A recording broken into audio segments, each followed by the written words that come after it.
After finding the nominal shear stress, we need to find the permissible shear stress. For finding the permissible shear stress, we will be dividing the portion into two parts. One for the support A, other for the support B.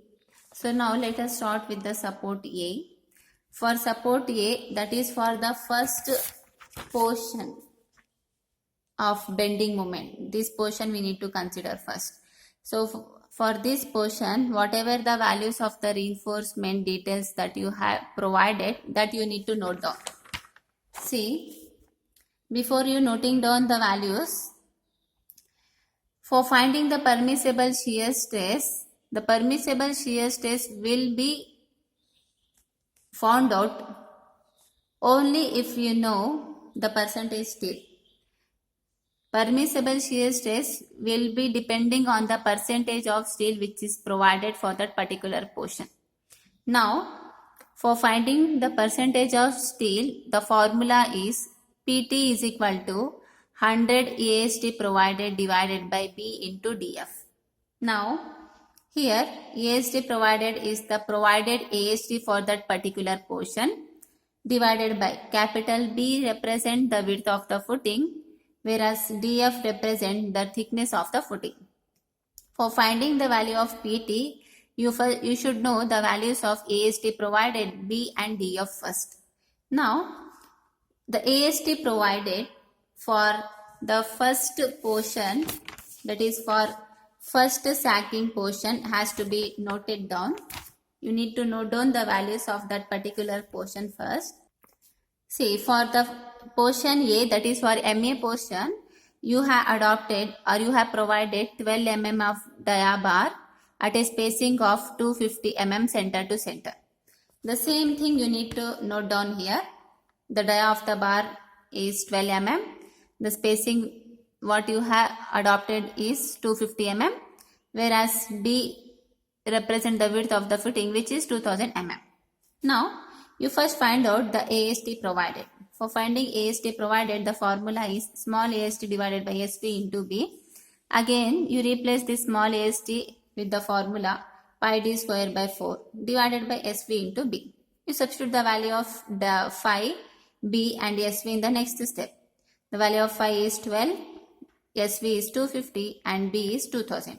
Substituting and on simplifying this, you will be getting the value of AST provided as 904.72 mm square. Once the provided AST is known to you, you find out the percentage steel with the help of this formula. Here 100 into the provided AST is 904.72 divided by B. Capital B is 2000 into DF represent the thickness of the footing, that is 310. On simplifying this, you will be getting a value of as 0.145.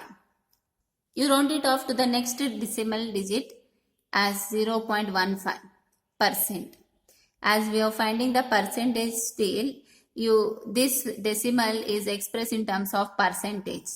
Now, depending on the percentage of steel, the value of permissible shear stress will be found out. In order to find that, you first have to find the value of tau C. Tau C will be found out with the help of a table. The value of tau C will be extracted from the IS 456-2000 code book from page number 73, table number 19. Here it is mentioned that design shear strength of the concrete tau C in terms of Newton per mm square. This will be depending on the values of 100 AST by BD.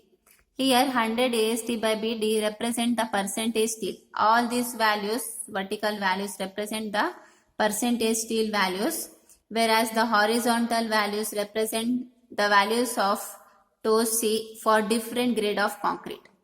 Now, you have to look what value of percentage steel you have got. See, the value of PT you have got 0.15%. See, in the very first row, it is mentioned that less than or equal to 0.15. If the value of percentage steel is less than or if it is equal to 0.15%, Then for different grade of concrete, the values of tau c is given here. Now, I got the value 0.15%. Hence, I will be extracting the value of tau c from the very first row itself. But that will be extracted if you know the grade of concrete. From the question, you need to check what grade of concrete is given. In this question, M20 grade of concrete is given.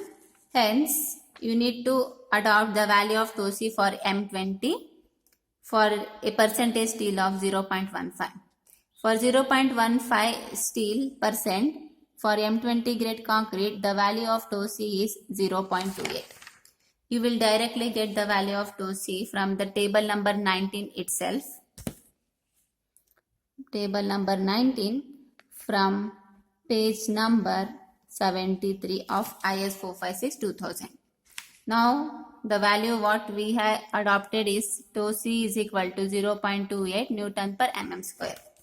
Now, once the value of tau c is adopted, you need to find the permissible shear stress value. The permissible shear stress formula is K into tau c.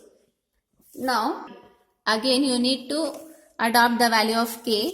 See, the value of K will be adopted from the page number 72 from clause 40.2.1.1. Here, the values of K is given for different depth of the footing or depth of the slab. Here, if the overall depth of the slab is 300 or more, then the value of K is 1. In our case, we have got the overall depth of the footing as 370 mm. For that reason, the value of K, what we had to adopt is 1. You substitute the value of K as 1 and tau c, we got the tau c as 0.28. You simplify this. On simplifying, you will be getting the value of permissible shear stress as 0.28 Newton per mm square. Once you get the permissible shear stress, you need to check this value with the nominal shear stress. See, the value of tau v has to compare with the value of K tau c. Tau v is 0.22 Newton per mm square and tau c is 0.28 Newton per mm square. That means the value of tau v is less than K tau c. That is 0.22 is less than 0.28 Newton per mm square. Hence, the shear reinforcement is not required. For the portion A, the shear reinforcement is not required.